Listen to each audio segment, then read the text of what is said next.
Let's proceed to the next senator judge who will interject. By the way, did you intentionally get rid of the platform? Yes, Your Honor, because you were not expecting that I'd be called again, Your Honor, to make way for the Honorable Chair of the Okay. panel of Understood. prosecutors, Your Honor. Understood. Senator Judge Aquino, Thank you're you. recognized for interjection. You may proceed, sir. When you're ready, you have 2 minutes. So bago po yung 2 minutes, Mr. Presiding Officer, tama po, si Ninoy Aquino po ang kanyang alias ay Marshall Bonifacio para makauwi po siya sa Pilipinas nung nasa Boston siya. Oho. Pero wala naman ho siyang confidential funds na, wala ho siya sa mga AR na confidential funds. Lilinawin ko lang ho. Okay. Pagdating ho sa prosecution, ang posisyon ng prosecution, yung mga pangalan ay totoong tao, di ba? Correct, no? You have not really mentioned aliases in any of your... Wala. Could you respond quickly? We have talked about aliases. Is the prosecution talking about aliases? That was never our point, Your Honor. In fact, the point of the prosecution is that that was never raised by the defense, either in their answer or in their pretrial brief, Your Honor. So to us, that should be a non-issue because even them, they never claimed that in any of their pleadings before this thank you. honorable court. Okay, klaruin ko lang ha. Ang siyang tao lang pong nagsabi na alias po sila, si Miss Gina Acosta, in her testimony. Kanina po, sabi niyo rin na Mr. Ortonio na hindi siya alias or hindi niyo alam. But si Miss Gina Acosta, in her testimony, did admit that in her perspective, these are aliases. No? Just for the record po. Okay. So ito po yung mga tanong ko po. Sana po ito lang 2 minutes ko, Mr. Presiding Officer. So unang-una, Mr. Ortonio, you're very competent. Thank you for your answers. And I want you to answer just very candidly, no? Ano po yung naging personal reaction ninyo nung napag-usapan na yung possible misuse of the confidential funds at nung na-bring up na yung mga tawagin din nating katawa-tawang pangalan na parang klaro naman ay hindi naman talaga totoong tao? Ano po yung personal reaction po ninyo?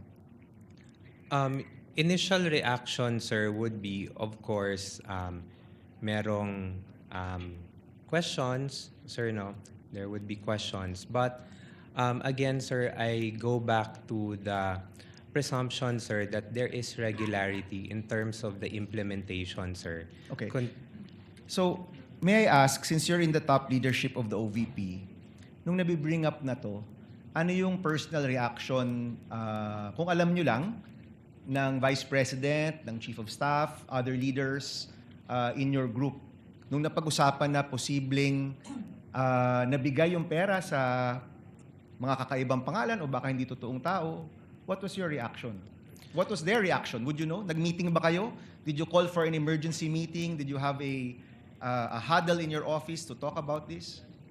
Sir, because yung AOM, sir, because it was sent to my office, sir, pina-personally received sa akin, sir, on behalf of the Vice President.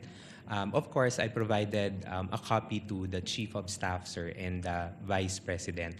Ang naging instruction lang naman po sa akin, sir, was to respond to the AOMs and make consultations with the Special Disbursing Officer and Security Officer para masagot yung mga concerns or issues raised by COA. Okay. Yan yung mga actions nyo, Mr. Ortonio. I'm asking about your reaction. Kinabahan ba kayo? Were you worried? Were you concerned?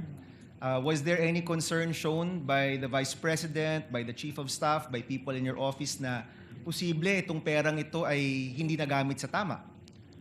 On the matter of concern, sir, I think there is a concern considering that there is already an immediate instruction, sir, to reply to the AOM. That's the sir. AOM. Let's go to the bringing up of these names in Congress. Nung lumabas na yung piyatos, pusa, pagong, mga ganyan, were you concerned na yung pera ng bayan posibleng hindi nagamit sa tama at ito'y pinirmahan mo at ito'y nakapangalan sa inyong opisina, for example? Were you concerned? Sir, Honestly. parang immediate reaction, sir. Yes, sir, but nung as the hearings went on, sir, parang binabalikan ko yung AOM, sir. Hindi kasi po siya na-raise doon sa AOMs. So, parang nabawasan po yung concern ko, personal concerns ko with those acknowledgement receipts. Did you call for an internal investigation after na-reveal yung mga pangalan na kakaiba? Nagpatawag ba kayo ng investigasyon sa inyong opisina? I personally did not, sir, hindi na po ako nagpatawag. Sir. Did your office call for an internal investigation? On that matter, sir, I do not know, sir, if there is an instruction coming from the head of agency, sir. But personally, to me, sir, none, sir. Okay. So, ito kasi, Mr. Ortonio, no, sa aking opisina, more than 10 years ago, meron kaming nahanap na isang staff na ibang resibo yung ginamit sa liquidation. Wala pa atang 5,000 pesos to sa totoo lang. Hindi nga niya binulse. No? Meron siyang dapat hotel receipt na wala niya, gumamit siya ng hotel receipt ng ibang tao. That already elicited an internal investigation on our part. In the end, pinaalis namin yung staff na yun na kilala namin, kaibigan namin. 5,000 lang yun.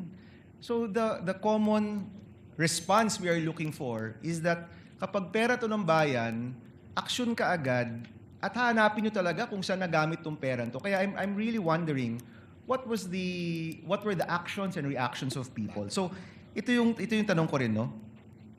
Mahalaga ba sa inyo, mahalaga ba sa iyo, sir, na yung perang ito ay nagamit sa tama? Na hindi ito nagamit sa mali o na bulsa lang? Yes, sir. It is important to me, sir, because in the years na nakasama ko rin po si Vice President Sara Z. Duterte, sir, she also would want na money is spent properly for what it is intended to be used for. Okay, last question, Mr. Presiding Officer. During all of this time, pinatawag mo ba si Colonel La Chica o pinatawag ba siya ni Chief of Staff Lopez or ni Vice President? Would you know? Kinausap mo ba? Tinanong mo ba? Colonel, itong mga pangalang ito, sino ba talaga to? Totoo ba to? Bakit nakalagay medicine pero cash talaga yung binigay? Kasi sa totoo lang, sir, yung nakalagay doon gamot pero cash ang binigay na pambili ng gamot, cash pa rin yun.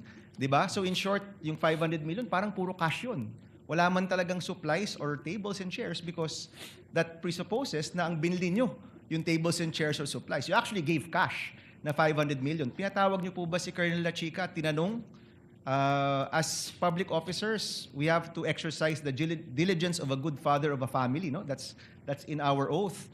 So pinatawag niyo po ba ng inyong opisina at pina-explain kung nasaan ba itong peran to? Sir, I was only able to request na makausap si Colonel La Chica in relation only to the response to the AOM, sir. So hindi niyo po natanong itong mga specific questions na ito dun sa mga specificong mga pangalan, mga AR, mga ganyan? At that time, sir, when I was drafting the AOM, sir, no, sir, because I had no knowledge, sir, of the AR, sir.